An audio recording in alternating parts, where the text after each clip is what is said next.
اچھا مفتی صاحب، ہماری بنیادی تعلیم جو ہے وہ ہمارے دین کی طرف سے جو ہمیں تعلیم ملی وہ ہے، اس بنیادی تعلیم کو ہم سامنے رکھتے ہوئے اس پہ عمل کرتے ہوئے اپنے معاشرے، اپنی اکنامی اور اپنی ہر سطح پر اپنی اصلاح کر سکتے ہیں۔ اب یہ جو ہمارے سامنے صورتحال آتی ہے تو اس میں جو انصاف کے تقاضوں کی بات ہو رہی ہے کہ محنت کش یا جدوجہد کرنے والا، محنت کرنے والا انسان جو ہے وہ اپنے رائٹس کے لیے یا جس طرح سے وہ محنت کر رہا ہے اور اس میں جو طبقاتی تقسیم ہو جاتی ہے اس کے لیے جو اسلام نے انصاف کا نظریہ پیش کیا ہے وہ کیا ہے؟ دیکھیے، ایک بات یہ ہے، میں ایک بات عرض کرنا چاہتا ہوں، وہ یہ ہے کہ ایک نظریہ بعض اوقات ہمارے ہاں پیش کیا جاتا ہے، بلکہ بعض اوقات کیا ڈھکی چھپی بات نہیں رہی ہے، وہ پوری دنیا میں وہ چل رہا ہے، اور وہ نظریہ ہے کہ مزدور کو یا محنت کرنے والے کو خالصتاً ڈیمانڈ اینڈ سپلائی کی فورسز کی بنیاد پر اجرت دی جائے، اور اس کو اجرت دی جائے طلب و رسد کے قانون کے مطابق۔ کیا مطلب؟ جس کا مطلب یہ نکلتا ہے کہ اگر مزدور زیادہ مل جاتے ہیں تو پھر ان کو اجرت کم دی جائے، اور اگر مزدور کم ملتے ہیں تو پھر ان کی خدمات کو حاصل کرنے کے لیے اجرت زیادہ دے دی جائے۔ یہ جو کانسیپٹ موجود ہے بالکل خلاف شریعت ہے، ناجائز ہے، یہ تصور شرعاً حرام ہے، اس لیے کہ شریعت یہ نہیں کہتی ہے کہ آپ مزدور کو بھی ایک مشین تصور کر لو، محنت کو بھی آپ صرف اور صرف ایک آلہ تصور کر لو اور اس کے آڑ میں اور اس کے ذریعے سے صرف پیسہ کماؤ، بلکہ اس کو اجرت اتنی دو، اس کو پیسہ اور محنت کے ریٹرن میں اس کو اتنی مزدوری ضرور دو جس سے کم از کم اس کی نان شبینہ کا تو انتظام ہو سکے۔ دنیا کے اندر پلوں کے نیچے جو زندگی گزارنے کا تصور چل رہا ہے، لوگ بے روزگاری کی وجہ سے اور اجرت صحیح اور منصفانہ تقسیم نہ ہونے کی وجہ سے خودکشیوں پر آ رہے ہیں اور لوگ تباہ و برباد ہوتے چلے جا رہے ہیں۔ یہ کہاں سے اسلام کا نظریہ ہو سکتا ہے؟ اس کا شریعت سے کوئی تعلق نہیں۔ لیکن میں ساتھ ساتھ ایک بات اور بھی کہوں گا کہ جب ہم یہ بات کرنے جاتے ہیں کہ یہ معاملہ نہیں ہونا چاہیے کہ صرف ڈیمانڈ اینڈ سپلائی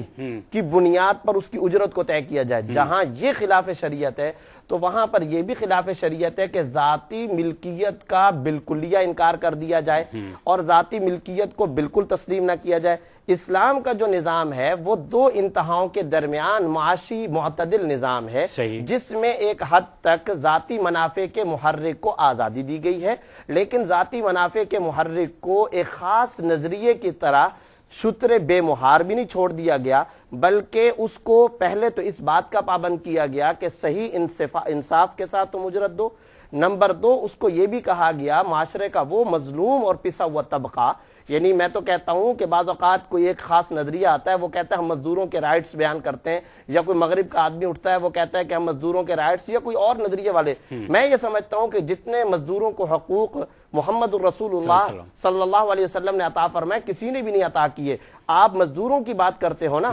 اسلام تو اس سے ایک قدم اور آگے بڑھ کر کے کہتا ہے وہ بیوہ عورتیں،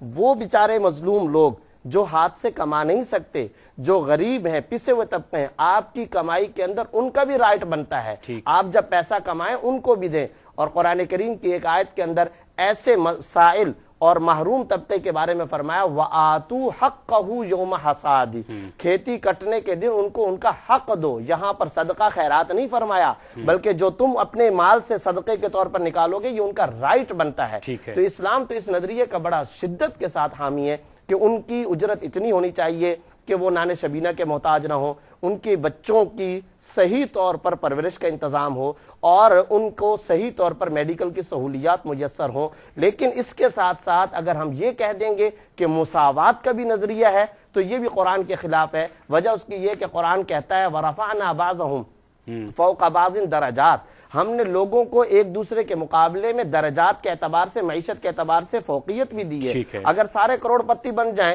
پہاڑوں کو تراش کر کے راستے کون بنائے گا، پلوں کون بنائے گا، سڑکیں کون بنائے گا، سارے ہی تو کروڑ پتی ہیں۔ اس پہ بھی بات کرتے ہیں، اس بات کو ہم اس طرح سے جنیدی صاحب آپ سے جاننا چاہیں گے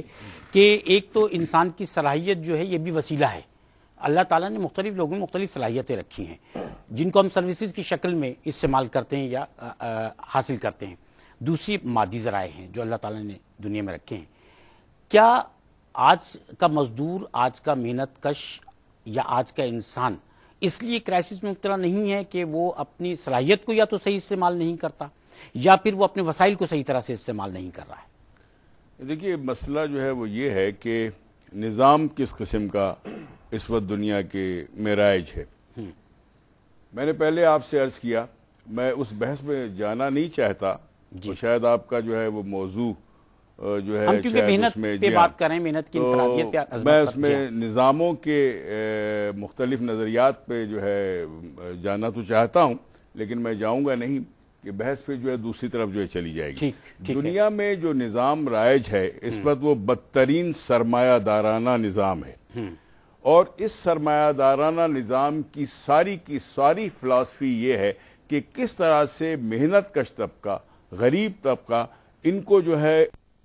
اس قدر باندھ کے رکھا جائے, ان کو اس حیثیت میں رکھا جائے کہ وہ صرف ایک کام کے رہیں کہ وہ سرمایہ دارانہ نظام کے لیے پیداواریت جو ہے انجام دیتے رہیں, پیداواری دیتے رہیں, اور اپنے رائٹس وغیرہ جو ہے ان کو جو ہے وہ بھول جائیں. تو پہلے بھی میں نے عرض کیا, میں پھر یہ کہتا ہوں کہ صلاحیتیں آپ اس وقت بروئے کار لاتے ہیں کہ جب آپ کو اس کے مواقع حاصل ہوتے ہیں, اور وہ بھی فیئر چانسز حاصل ہوتے ہیں, صحیح مواقع حاصل ہوتے ہیں, منصفانہ آپ کو جو ہے کہتے ہیں مواقع فراہم کیے جاتے ہیں. لیکن ایک ایسا سماج,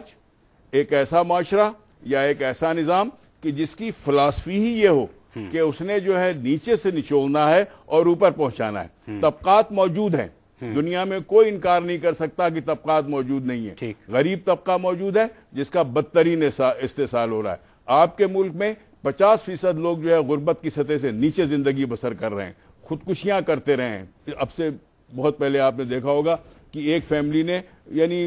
ایسی مثالیں دنیا بھر میں پائی جاتی ہیں, مگر ہمارے یہاں بہت زیادہ ہوئی. وہ اس اکانومک آرڈر کی وجہ سے, اس نظام کی وجہ سے کہ جو ہم پہ جو ہے مسلط کیا گیا.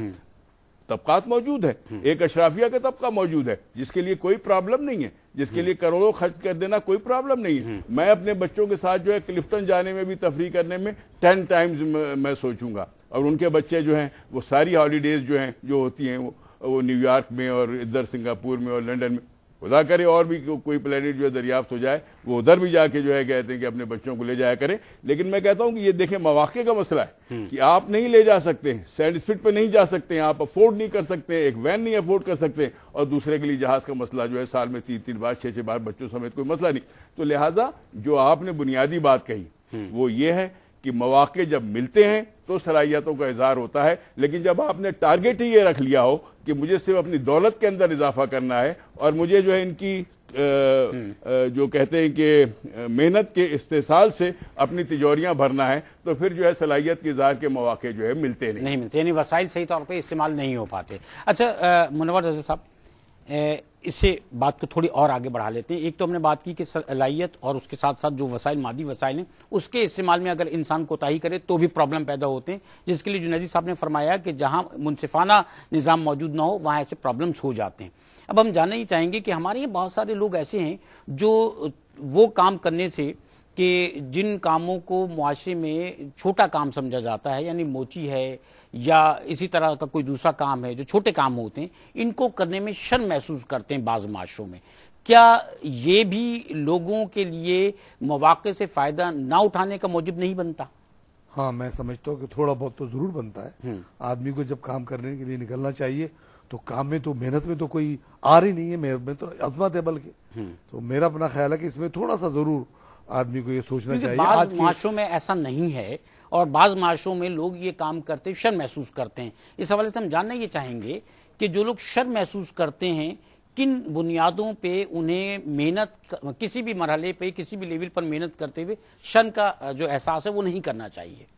اصل مسئلہ یہ ہے وہ جو بات آپ نے پہلے کہی تھی طبقاتی, ہمیں طبقوں میں بانٹا گیا ہے. اچھا, طبقاتی تفریق سے ہم جو ہے نا یہ شرم محسوس کرتے ہیں کہ یہ بڑا ہے یا چھوٹا ہے. یورپین کنٹریز اور دوسرے ممالک میں ایک گاربیج جو صاف کرنے والا جو ہے وہ بھی ایک نارمل گاڑی میں آئے گا, پوری فیسلٹیز کے ساتھ آئے گا, اور کام کر کے ہاتھ دھو کے اسی کلب میں بیٹھا ہوگا جہاں آپ بیٹھے ہیں. بس بات یہ ثابت ہوئی کہ اس کو مواقع ہی نہیں دیے جا رہے, اس کی ذریعہ آمدنی اتنی ہے نہیں, اس کو فیسلٹیز ہی نہیں دی جا رہی. اس کا بچہ بیمار ہے تو کوئی اسپتال نہیں ہے اور وہ بیمار سے بیمار ہوتا چلا جا رہا ہے. اگر اس کی غربت ہے تو غربت میں مزید اضافہ ہو رہا ہے, اور ایک امیر آدمی جو ہے وہ امیر تر بنتا جا رہا ہے, جس کی وجہ سے طبقاتی تفریق